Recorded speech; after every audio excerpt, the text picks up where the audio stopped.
U.S. attacks against China have shifted to a fresh round of arbitrary threats, forbidding travel to the United States by employees of Huawei and by Chinese Communist Party members and their families. I mean, the reasoning behind it is astounding. This escalating China-U.S. drama scares and saddens many international expats.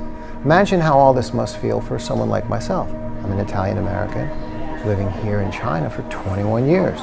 A member of the American Chamber of Commerce, which encourages the important ties our businesses and families share here on the ground in China.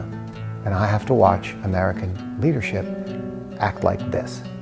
It's another week, and Secretary of State Mike Pompeo took fresh aim at China again, saying the United States would impose visa restrictions on Chinese firms like Huawei that he accused of facilitating human rights violations. A telecom company.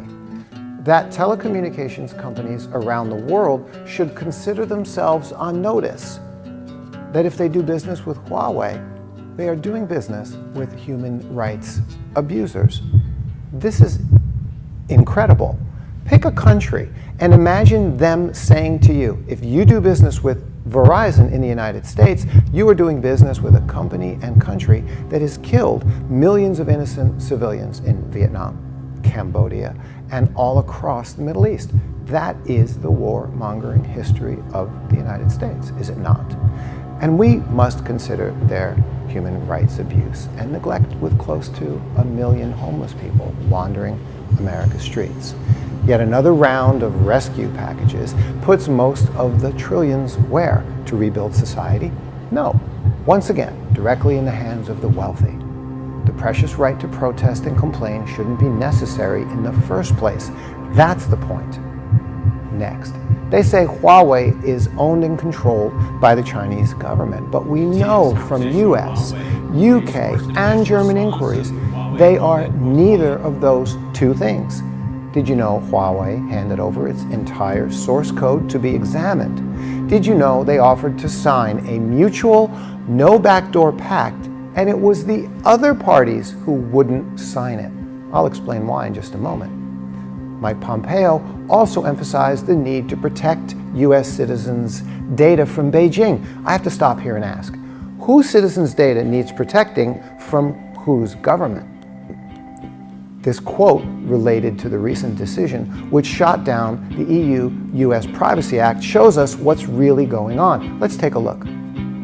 The core of the issue was on the contradiction between US law, which requires social media firms to hand over user data to its national security agencies. There it is, in plain sight.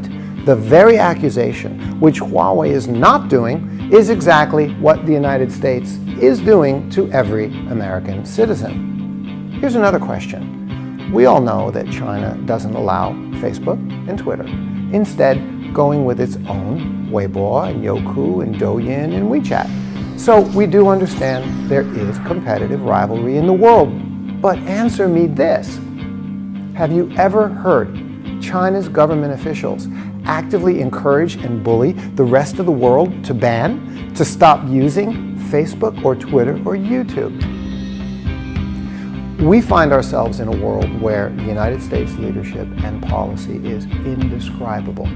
A fall from global leadership rooted in the old legacy of their imperialism and in such sharp contrast to the genuine good that America has done for the world.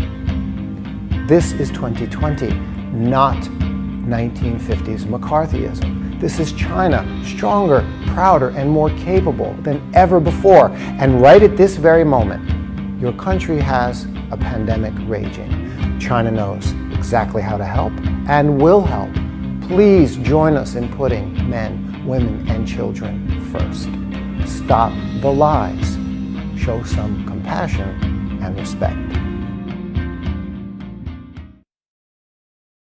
快手，看见每一种生活。